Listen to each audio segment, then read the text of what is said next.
So guys, पिछली video में मैंने आपको बताया था कि ऑनलाइन अर्निंग के ऑप्शन कौन कौन से हो सकते हैं और मैंने वहाँ पर आपको दो सिंपल अर्निंग ऑप्शंस के बारे में डिस्कस किया था, जो है गूगल एडसेंस और अमेजॉन एफिलिएट।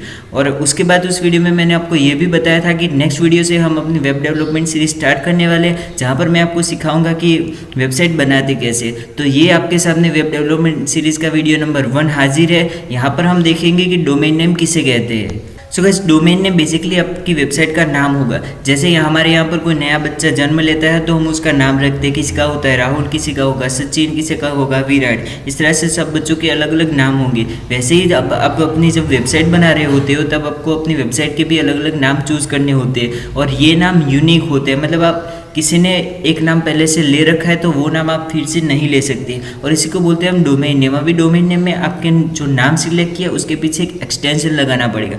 अभी ये एक्सटेंशन क्या है, तो आपने ये .com, .org, .net, .xyz ये सारे एक्सटेंशन होते हैं और ऐसे बहुत सारे एक्सटेंशन अवेलेबल है। जैसे कि मैं अपनी स्क्रीन पर गूगल पे ही लेके चलता हूँ आपको, और यहाँ पर मैंने सबसे पहले ओपन कर रखी है आप सबकी फेवरेट साइट यूट्यूब। तो यूट्यूब ने अपने वेबसाइट का नाम क्या रखा है, यूट्यूब नाम है और उसके पीछे लगा रखा है .com। तो ये हो गया एक्सटेंशन, और ये पूरा youtube.com मिला ले तो ये होता है डोमेन नेम। तो ऐसे आपको अपनी वेबसाइट का डोमेन नेम सिलेक्ट करना है। तो यहाँ पर यूट्यूब की बात करें तो इसने यूज़ कर रखा है .com, और उसके बाद कौन सा आता है .org। .ऑर्गेनाइजेशन मतलब आपकी कोई एनजीओ है, ऑर्गेनाइजेशन है, तो आप ऑर्गेनाइजेशन ले सकते हो। और ऐसा नहीं कि आपको .ऑर्गेनाइजेशन डोमेन नेम लेने के लिए आपकी ऑर्गेनाइजेशन होनी ही चाहिए। आपकी अगर कोई भी ऑर्गेनाइजेशन नहीं है तब भी आप .ऑर्गेनाइजेशन ले सकते हो। और जब भी मैं आपके बारे में .ऑर्गेनाइजेशन बात करूँ तो आपके दिमाग में पहला क्या आता होगा, ऑब्वियसली ये आना चाहिए, विकीपीडिया। तो इसने क्या लिख रखा है, इसकी वेबसाइट का नाम है विकीपीडिया, लेकिन पीछे एक्सटेंशन लगा रखा है .ऑर्गेनाइजेशन। तो अब हमारा नेक्स्ट डोमेन नेम देखते हैं जिसका एक्सटेंशन है .net। तो यहाँ पर मैंने अपने टैब में एक वेबसाइट खोल के रखी है media.net। मतलब साइट का नाम तो मीडिया है लेकिन उसके पीछे एक्सटेंशन क्या है .net। और इसके बाद जो डोमेन नेम आते हैं वो .us, .in, .pk, .nz ये सारे कंट्री वाइज होते हैं। मतलब यूनाइटेड स्टेट्स ऑफ अमेरिका के लिए .us होगा, हमारे इंडिया के लिए .in होगा, पाकिस्तान के लिए .pk होगा, न्यूजीलैंड के लिए .nz होगा, ऑस्ट्रेलिया के लिए .eus होगा। तो ऐसे अलग अलग कंट्री वाइज डोमेन नेम अलग अलग आते हैं। अब इसका क्या यूज़ है कि ये .in मान लो आपने रजिस्टर किया तो आपकी वेबसाइट पर्टिकुलर इंडिया में ही दिखाई जाएगी, वो वेबसाइट यूएस में नहीं दिखाई जाएगी। हाँ, आप लिंक शेयर कर देते हो किसी यूएस वाले बंदे से तो वो वेबसाइट ओपन होगी, लेकिन अगर वो गूगल पे कुछ भी सर्च करता है तो सर्च रिजल्ट में आपकी वेबसाइट नहीं आएगी। मतलब आप इंडिया से सर्च कर रहे हो तो आपके सर्च रिजल्ट में .com, .net, .org और .in वाले ही आएंगे, .us इंडिया में नहीं दिखाएगा। अगर यूनाइटेड स्टेट्स से कोई सर्च करा है तो उसको .com, .org, .net और .us दिखाई देगा, वहाँ पर .in नहीं दिखाई देगा। तो ये अलग अलग कंट्री वाइज नेम होते हैं, मतलब एक देश के लिए इसको स्पेसिफिक बनाया जाता है। तो अभी मैं इंडिया में बैठा हूँ और मैं आपको गूगल पे कुछ सर्च करके दिखाता हूँ कि किस तरह से ये वर्क करता है। तो मैं यहाँ पर सर्च करते हूँ मोबाइल फ़ोन्स। तो यहाँ पर जो पहली वेबसाइट मेरे पास आ रही है वो है .com, ये है .com, ये है .in। देखा, मैंने इंडिया से सर्च करा तो मुझे .in मिली, लेकिन अगर कोई अमेरिका से सर्च करेगा या पाकिस्तान से सर्च करेगा, न्यूजीलैंड से सर्च करेगा तो उसको .in देखने के लिए नहीं मिलेगी। तो ये एक इसका ड्रॉबैक है कि आपको इंडिया से ही ऑडियंस मिल सकती है, और इसलिए मैं आपको इसको रेकमेंड बिल्कुल भी नहीं करूँगा। अगर आप डोमेन नेम लेने के लिए जा रहे हो तो सबसे पहले आपको देखना है कि आपकी वेबसाइट के पास .com का एक्सटेंशन अवेलेबल है कि नहीं। अगर वो है तो आप .com ही लेना, कोई और सोचना भी मत। और .com नहीं है तो शायद आप .net के लिए जा सकते हो, इसके लिए आप कोई ऑप्शन मत देखिएगा। अगर तो आपकी साइट हिंदी में है, मतलब आप हिंदी में कंटेंट लिख रहे हो, तो वैसे भी वो अमेरिका वाले बंदे को दिखा के कोई फ़ायदा नहीं है, क्योंकि वो इंग्लिश समझते हैं, वो हिंदी समझते ही नहीं। तो आपकी ऑडियंस सिर्फ इंडिया वाली ही रहने वाली है। तो उस केस में आप .in ले सकते हो। इसके अलावा .com और .net के सिवाय मैं कोई भी आपको रेकमेंड नहीं करूँगा। तो यार, ये तो हो गई हमारी थियोरेटिकल बातें। अब मैं आपको प्रैक्टिकल बातें करूँगा कि डोमेन नेम बाय कहाँ से करते हैं और उसके प्रोसीजर क्या रहती है। तो इसके लिए मैं ये सारे टैब निकाल देता हूँ। तो यहाँ पर बहुत सारी ऐसी साइट्स होती है जो आपको डोमेन नेम वगैरह प्रोवाइड करवाती है। तो मैं एक एक करके हर एक वेबसाइट खोलूँगा और आपको बताऊँगा कि सब साइट पे अभी कौन कौन सी प्राइजेस चल रही है, और सबको कंपेयर करके आपको बताऊँगा कि फाइनली आपको डोमेन नेम लेना किस वेबसाइट से है। तो मैं ये सारी वेबसाइट्स के लिंक आपको नीचे डिस्क्रिप्शन बॉक्स के अंदर दे दूँगा, और अगर बाई चांस भूल गया तो आप यहाँ से नाम देख के उसको सर्च कर सकते हो। और मैंने यहाँ पर 3 वेबसाइट ओपन कर रखी है। तो ऐसी बहुत सारी वेबसाइट्स है, लेकिन मैं इनको प्रेफर नहीं करता हूँ डोमेन नेम के लिए। मेरे पास ये 3 ही ऑप्शन है जो अच्छे हैं, और भी आप देख सकते हो गूगल पे सर्च करके डोमेन नेम प्रोवाइडर्स। एक तो गूगल खुद भी डोमेन बेचता है, ठीक है, तो वो सब भी आप देख सकते हो। और ये जो वेबसाइट है godaddy.com, ये मेरी पर्सनल फेवरेट है डोमेन के लिए। इसकी होस्टिंग मुझे बिल्कुल भी पसंद नहीं है, एकदम घटिया स्पीड आती है, लेकिन डोमेन की सर्विस इसकी बहुत ही बढ़िया है। और इसका godaddy.in भी है। तो आप godaddy.in पर जाओगे तो ये स्पेसिफिकली इंडिया के लिए बनाया गया है, जहाँ पर इंडियन पेमेंट गेटवे भी मिल जाएगी, और इसके कस्टमर सपोर्ट से आप हिंदी में भी बात कर सकते हो।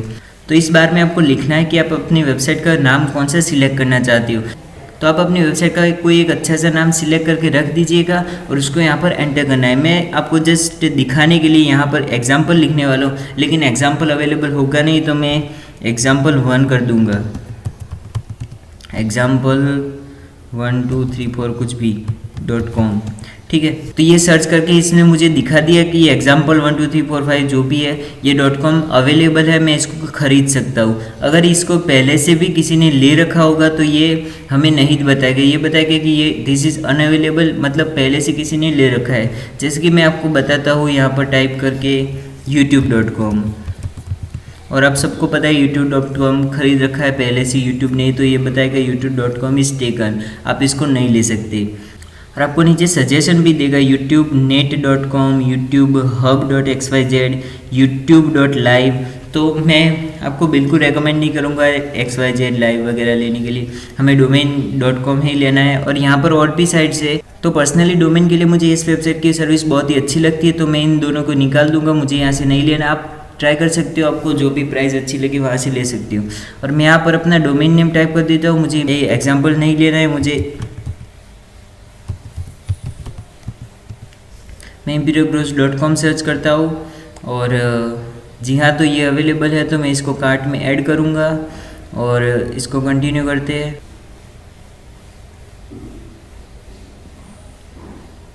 तो जैसे आप कंटिन्यू कार्ट पर क्लिक करोगे, ये बहुत सारी फालतू की चीज़ें आपको पकड़ा देंगे, जैसे कि प्राइवेसी प्रोटेक्शन। और अगर आप जस्ट अभी स्टार्ट कर रहे हो तो आपको ये सारी चीज़ें लेने की ज़रूरत नहीं है, और इसके लिए आपको बहुत बड़ी रकम चार्ज कर रहे हैं, तो आपको इसको नो थैंक्स कर देना है। आगे बढ़ते हैं। यहाँ पर आपको प्रोफेशनल ईमेल के लिए ये लोग $2 पर मंथ चार्ज करें। और मैं आपको ये बता दूँ कि जब हम होस्टिंग लेंगे तब होस्टिंग प्रोवाइडर्स हमको ये फ्री में देने वाले, तो हम यहाँ से क्यों ले, तो इसको भी हमें कर देना है नो थैंक्स। आगे बढ़ते हैं। लिनक्स वेब होस्टिंग में इसने ऑलरेडी नो थैंक्स कर रखा है। अगर इसने कोई भी प्लान सिलेक्ट कर रखा होगा आपको नो थैंक्स करना है, क्योंकि ये होस्टिंग है और होस्टिंग तो इस साइट से बिल्कुल भी नहीं लेनी है। तो हम कंटिन्यू कार्ड पर क्लिक करेंगे।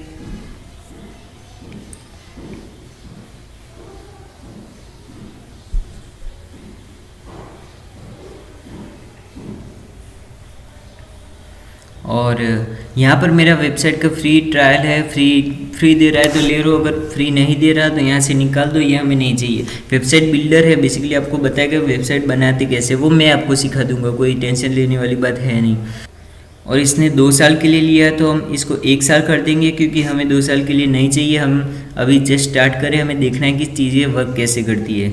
तो उसके बाद यहाँ पर मेरा कुछ टोटल पेमेंट हो जाता है $14 का। तो आप कुछ टाइम के बाद ख़रीदो तो ये कीमत शायद बढ़ भी सकती है और घट भी सकती है, तो ये आपके टाइम पे डिपेंड करता है। तो मैं अभी इसको अपना अकाउंट बनाऊंगा और इसको परचेज़ कर दूंगा, और उसके बाद मेरी कुछ कार्ड की details, credit card, debit card, जहाँ से भी मुझे पेमेंट करना है वो डिटेल्स फिल करनी होगी। और आपका डोमेन बाय हो गया, तो मैं अभी आपको वो डिटेल्स तो नहीं दिखा सकता क्रेडिट कार्ड वाली, इसके लिए मैं इसको स्किप करूँगा। और जब मैं डोमेन बाय कर दूँ उसके बाद मेरे पास क्या होगा वो सीधा ही दिखाऊँगा, तो मैं यहाँ पर स्किप कर रहा हूँ। सो गाइस, मेरा डोमेन बाय हो चुका है और मैंने वो डोमेन बाइंग का क्रेडिट कार्ड वगैरह जो इन्फॉर्मेशन डालती है वो वाला पार्ट स्किप कर दिया था, क्योंकि ये सारी इन्फॉर्मेशन बहुत ही सेंसिटिव होती है। आई एम सॉरी, क्योंकि मैं उसको वीडियो में नहीं दिखा सकता। और जब आप डोमेन बाय कर लोगे उसके बाद आपको GoDaddy के मेन होम पेज पे आना है और यहाँ से आपको साइन इन करना है। मतलब आप जिस भी अकाउंट से डोमेन खरीदा था उसमें साइन इन कर लीजिएगा। तो यहाँ पर मैं फटाफट साइन इन कर लेता हूँ गूगल से।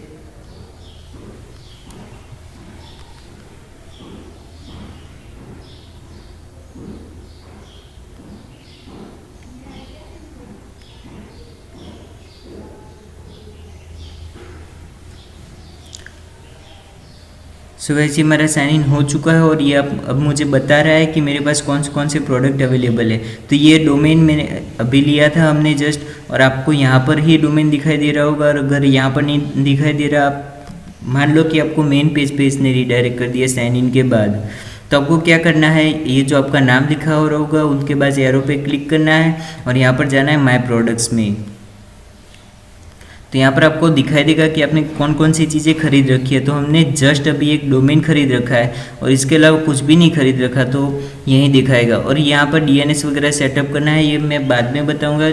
होस्टिंग खरीदने के बाद ये करना पड़ेगा, अभी नहीं। तो अब बारी आती है होस्टिंग की। होस्टिंग के लिए अभी बहुत सारी वेबसाइट है, जैसे कि यही वेबसाइट होस्टिंग प्रोवाइड करवाती है, और बहुत सारी वेबसाइट जो मैंने पहले भी खोली थी ना, bigrock.com, namecheat.com, वो सारी भी होस्टिंग प्रोवाइड तो करवाती ही है। और भी बहुत सारी वेबसाइट है, तो मैं आपको फटाफट से उसको खोल के दिखाता हूँ।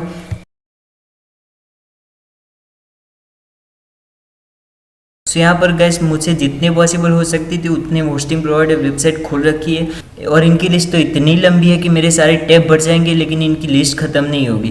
तो मुझे जितनी पॉसिबल हो सकती थी उतनी वेबसाइट खोल रखी है। और यहाँ पर आप शेयर्ड होस्टिंग के लिए ही जाना है, आपको dedicated VPS hosting, cloud hosting के लिए अभी नहीं जाना है, ठीक है। आप जस्ट अभी स्टार्ट कर रहे हो तो आपको सस्ता वाला शेयर्ड होस्टिंग का प्लान ही चाहिए, आपको डेडिकेटेड सर्वर नहीं चाहिए। शेयर्ड होस्टिंग क्या होता है, डेडिकेटेड सर्वर एक बंदे को दिया जाता है एक वेबसाइट होस्ट करने के लिए, और शेयर्ड होस्टिंग में उसी सर्वर में कुछ 5, 10 या 20 पार्ट करके 20 अलग अलग बंदों की वेबसाइट को होस्ट किया जाता है। तो अभी हमारे यूजर्स ज़्यादा नहीं है, अभी हमारी वेबसाइट बड़ी नहीं है, तो हमें डेडिकेटेड सर्वर नहीं चाहिए। आप शेयर्ड होस्टिंग प्लान ले सकते हो किसी भी वेबसाइट से। तो यहाँ पर बहुत सारी वेबसाइट खोल रखी है, जैसे कि ये बिगरॉक है, फिर ये है hostingger.in, ये है A2 होस्टिंग, ये है SiteGround, फिर ये है bluehost.in, और ये है अपनी hostgator.com। तो आप सारे प्राइस कंपेयर करना, मैं इन सब की लिंक आपको डिस्क्रिप्शन बॉक्स के अंदर दे दूंगा। अब जाओ कंपेयर करो और जो भी अच्छा लगे वहाँ से खरीद सकते हो। तो मैं यहाँ पर सिर्फ कोई भी वेबसाइट को लेके उसका ट्यूटोरियल आपको बताऊंगा कि होस्टिंग खरीदते कैसे। तो मैं रैंडमली इसको सिलेक्ट कर रहा हूँ, A2 होस्टिंग। तो इसके भी बहुत सारे प्लान हैं, startup, drive, turbo boost, turbo max. तो आपको सस्ता वाला ही चाहिए, अभी स्टार्ट कर रहे हो तो कोई बड़े प्लान तो चाहिए नहीं हमें। तो जब भी आप यहाँ पर आओगे आपको डोमेन के ऑप्शन मिल जाएगी, जहाँ पर रजिस्टर न्यू डोमेन, मतलब आपको न्यू डोमेन इस साइट से खरीदना है या नहीं। और उसके बाद है ट्रांसफ़र न्यू डोमेन, मतलब transfer domain from another register, मतलब आपने कहीं और से डोमेन खरीद रखा और यहाँ पर ट्रांसफ़र करना हो तो। लेकिन हम इसको चूज़ करेंगे, I will use my existing domain name, क्योंकि हमने पहले से खरीद रखा है, वो हमारा एग्जिस्टिंग डोमेन नेम है और उसको यूज़ करेंगे। तो मैं सीधा उसको जाके यहाँ पर पेस्ट कर दूँगा, imperialbros.com, और .com यहाँ लिखना पड़ेगा हमें एक्सटेंशन उसका, और इसको यूज़ करेंगे हम।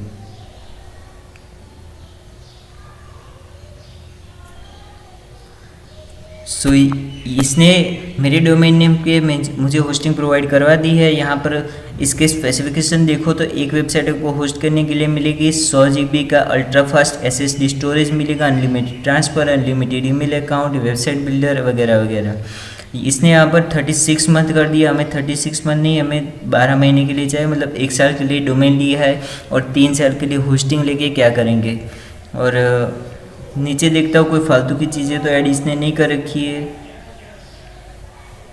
अब बैकअप पैसे लेके कर रहा है तो आपको चाहिए नहीं, बैकअप कैसे लेना है वो मैं आपको सिखा दूंगा, फ्री में ही मिल जाएगा।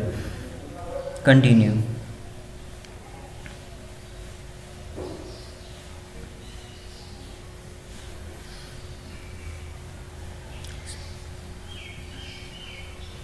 सो गाइस यहाँ पर मुझे स्टार्टअप वेब होस्टिंग मिल चुके हैं अपने डोमेन imperialbros.com पे, और यहाँ पर मुझे कुछ प्राइसिंग पड़ी है 8,000 रुपये।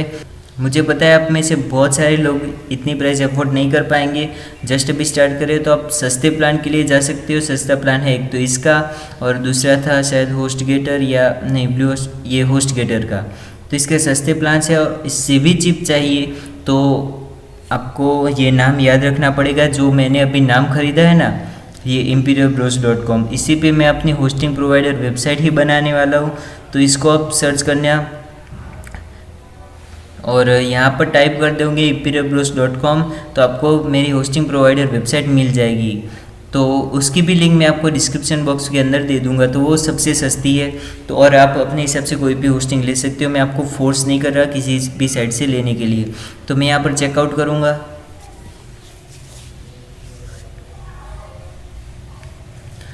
फिर से ये कुछ पर्सनल इन्फॉर्मेशन आ गई, first name, last name, email address, ये वगैरह डालूंगा। फिर मुझसे कार्ड पूछेंगे, अपना क्रेडिट कार्ड, डेबिट कार्ड और इसकी डिटेल्स, और ज्वाइन मेलिंग लिस्ट, मतलब आपको इसकी ईमेल चाहिए या नहीं, आप यस नो कुछ भी कर सकते हो।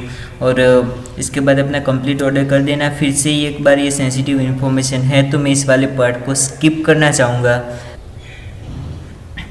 सो गाइस, अभी मैंने E2 होस्टिंग से अपनी होस्टिंग ले ली है और मैं अभी अपने क्लाइंट एरिया में हूँ। आप जिस भी वेबसाइट से अपनी होस्टिंग खरीदी होगी उसका खुद का क्लाइंट एरिया होगा, तो वहाँ पर आपको लॉगिन कर देना है। और उसके बाद यहाँ आपको कुछ इस तरह का इंटरफेस दिखेगा। हर वेबसाइट की डिज़ाइन अलग हो सकती है लेकिन बेसिक चीज़ें सेम ही रहने वाली है। यहाँ पर मैंने अपने कोई क्लाइंट के लिए वेबसाइट ली है, तो यहाँ पर उनका नाम वगैरह आ रहा होगा। एक सर्विस ली है हमने जो कि होस्टिंग प्रोवाइडर है, और हमको जब भी होस्टिंग खरीदेंगे तो हमको एक cPanel का आईडी और पासवर्ड मिलेगा। cPanel क्या होती है? ये बेसिकली एक फाइल मैनेजर है। जैसे आपके फ़ोन में, आपके लैपटॉप में फाइल मैनेजर्स होते हैं, वैसे ही cPanel वेबसाइट का फाइल मैनेजर माना जाता है, जहाँ पर आप अपनी सारी वेबसाइट की डॉक्यूमेंट्स, आपके फ़ोटोज़, आपकी जो पोस्ट आर्टिकल्स वगैरह पब्लिश करोगे वो आपको उस फाइल मैनेजर के अंदर स्टोर करने होंगे। उसको बोलते हैं cPanel। तो आपको cPanel का एक आईडी और पासवर्ड आया होगा, तो उस आईडी और पासवर्ड को आपको सेव करके रखना है। आप किसी भी तरीके से सेव करो, आपकी मर्ज़ी है, लेकिन आपको उसको सेव करके रखना पड़ेगा क्योंकि इसकी ज़रूरत हमें नेक्स्ट वाले वीडियो में पड़ने वाली है। और अगर आपको मेल नहीं भी आता है तब भी आपको टेंशन लेने वाली बात कोई है नहीं, क्योंकि उसका भी सॉल्यूशन है। उसके बाद मैं आपके साथ नेक्स्ट वीडियो में करूँगा, और नेक्स्ट वीडियो में हम लोग डोमेन को होस्टिंग के साथ कनेक्ट करेंगे, उसमें वर्डप्रेस इंस्टॉल करेंगे और हमारी वेबसाइट को लाइव कर देंगे।